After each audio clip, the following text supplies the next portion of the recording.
So, the final Premier League game of the season is done and dusted, and it was a 2-0 win for Manchester United. Firstly, apologies for the lateness of the reaction. I was away at a last day of the season party yesterday where, I kid you not, we literally had 6 of the 10 games on at the same time on various devices. So, I'll be honest with you again, I've not been able to watch the full 90 minutes of Manchester United, but the vast majority of my time was spent watching Manchester United, so I'm still able to give a pretty good summary of what I saw. And to be honest, I was happy, but not overly happy. Obviously, when you come away with a 2-0 win, certainly away from home against a side of the calibre of Brighton, a side that we do always tend to struggle against, I'm obviously very happy that we have come away with the 2-0, but I can't sit here and say that we weren't lucky to win 2-0. As I say, I think it was a good performance, but I can't sit here and say it was a great performance. I think the highlights I need to speak about were Onana was absolutely fantastic and rounded off a Premier League season that was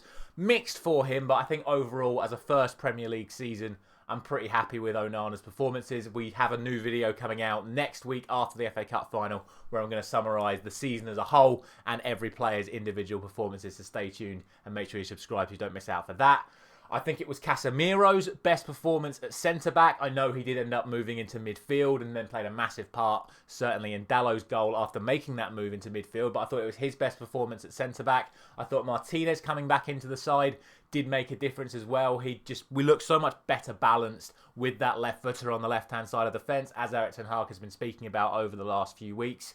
And again, the youngsters, another brilliant performance from Amrabat, another incredible performance from Kobbie Mainoo, and then Rasmus again coming off the bench with another goal where he shifts it onto his right foot and buries it. So promising signs in those regards, but like I say, I think we were lucky not to be 1 or 2 goals down before we got our own goals, and unfortunately, I think this was probably the final straw for me for Amrabat. I think I've spoken about him enough already, and again, we'll get to his overall review when we get to that video next week, but I think he was a little bit too sloppy again in midfield. He got booked early on in the game. His touch just wasn't quite there, and he was giving the ball away too cheaply in midfield. And, you know, I spoke about us missing Fred a couple of weeks ago in regards to the fact that what I liked about Fred was at least he got himself about and got stuck in, but then he'd give the ball away a lot when he actually had the ball.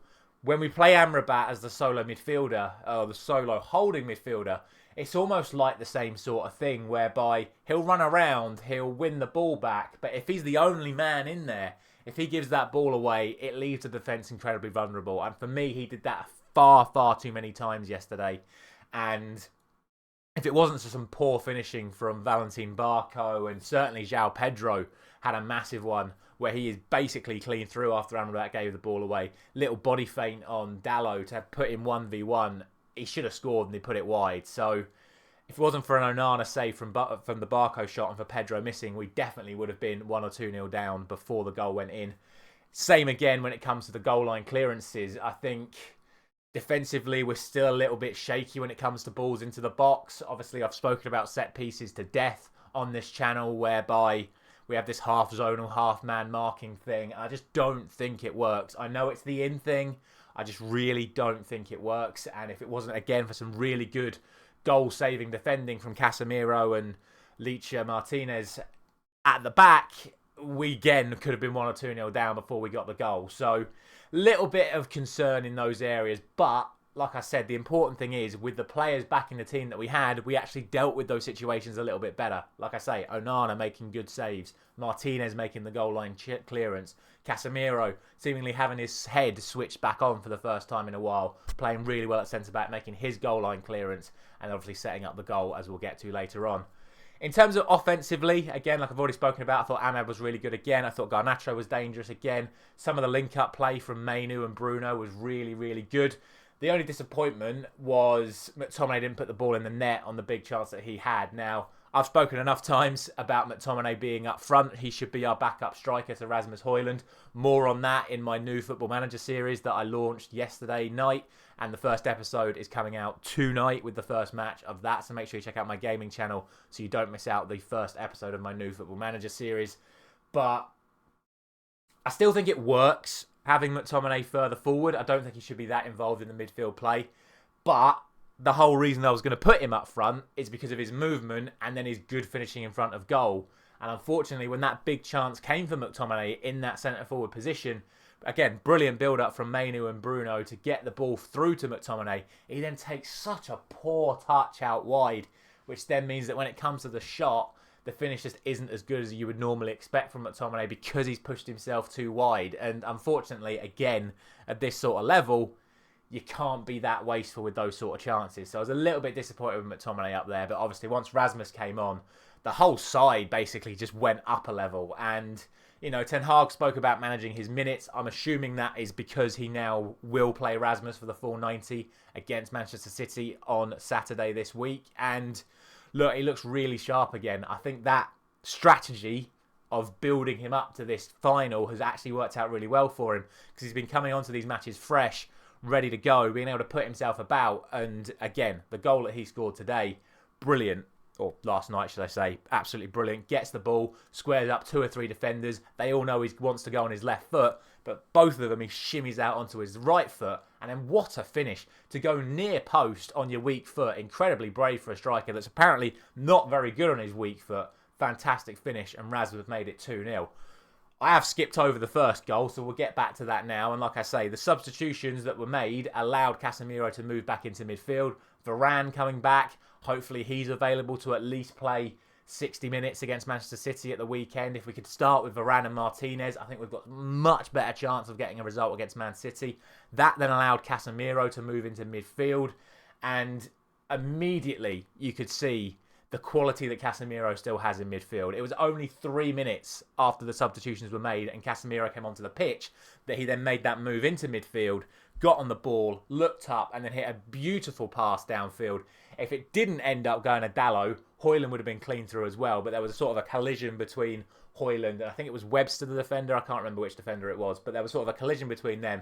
And then Dalot is just in, gets through, and it is a phenomenal finish from Diogo Dalot. And what a way to round off what has been an incredible Premier League season for him by getting himself a goal in front of the Manchester United fans. And I did like him in the left-back position because it's how they managed it. And this is what I was going on about the balance of having Martinez in the side. Dalot obviously has to play as the inverted fullback if he's playing at left-back. It's pointless leaving him out at left-back because he's not that great on his left foot. He can play left-back, don't get me wrong. But it works so much better for him to make the move into midfield when he's at left-back. Probably more so than when he's at right-back because, again, when he's at right-back going into midfield, he's going to be using his right foot facing inwards. Whereas when he's coming in on his right foot from the left-hand side, he's got a lot more of the pitch to play with because he's there on his right foot and he can go forward like that.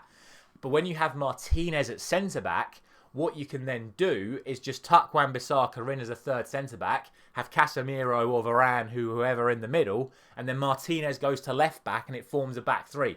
Not too dissimilar to how Pep Guardiola plays in terms of pushing his inverted fullbacks forward, whereby you literally then have Dalot as an extra midfielder and you play a back three that is then balanced because you have the left footer in the middle, the ball winner in the middle, and then your right footer on the right-hand side. And it just makes it so much easier to then transition through midfield when you've got it like that. Granted, Martinez wasn't actually on the pitch when Dalot scored his goal, but we know Johnny Evans is more than capable of playing on both feet, and you can play Johnny Evans for 25 minutes at maximum level because it's only 25 minutes for the 35-year-old. So really happy with how he had that set up. And like I say, it's a brilliant goal from Diogo Dalot, and it's a 2-0 win away at Brighton to round off the season. And like I said, I can't be too disappointed with that. There are so many football fans that were coming at me saying you're going to lose your last 3 games of the season, you're going to get embarrassed in your last 3 games of the season, and then you're going to get obliterated by City. Let's actually look at those last 3 games of the season. A really good performance against Arsenal, where we only lost due to Casemiro not getting out of defence quick enough. Otherwise, Arsenal wouldn't have scored in that game, and arguably we were unlucky not to score in that game. So a good performance and a 1-0 loss to Arsenal.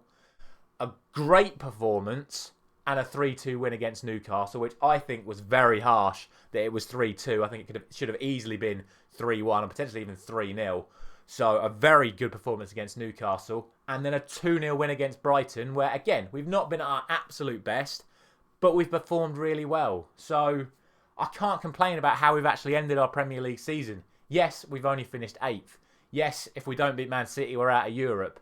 But in terms of the 3 matches we've ended the season with, I can't have too many complaints. And surely Erik ten Hag has done enough to keep his job in these last 3 matches. Surely he's done enough. For me, he absolutely has to stay. But like I said, more on that when we get to our stay or go video after the FA Cup final. Let me know what team you would put out for the FA Cup final. If Varane is fully fit, if Rashford's fully fit. Basically, it looks like we're going to have everyone available other than Luke Shaw, who apparently could also be available as well. So if he is, do you thrust him straight back in at left back? Let me know your thoughts down in the comment section below. Let me know your thoughts on the 8th position finish. Again, obviously, we'll get to that more in detail next week. But thank you very much for watching another season of Manchester United reactions. Obviously, we still have one big reaction video to go, which will be the reaction to the FA Cup final against Manchester City. Come on, United. Pull off the result. Get the win against City. Let's go for it. Let's, try and go out on a high. If we go for it and get battered, I'm probably not going to complain too much. What I don't want is for us to just sit in and then get battered anyway. So hopefully we can play with some sort of expression. Hopefully we go in with a game plan. And hopefully we get some sort of good performance. And you know what? If we win an FA Cup, it would be absolutely phenomenal. If not, we have a season without European football next season, which may end up being a blessing in disguise as well. So let me know all your thoughts down in the comment section below. Thank you very much for watching once again. I will see you tomorrow, I believe, where I'll have either my Premier League table reaction or my England squad for the upcoming Euros. Thank you very much for watching.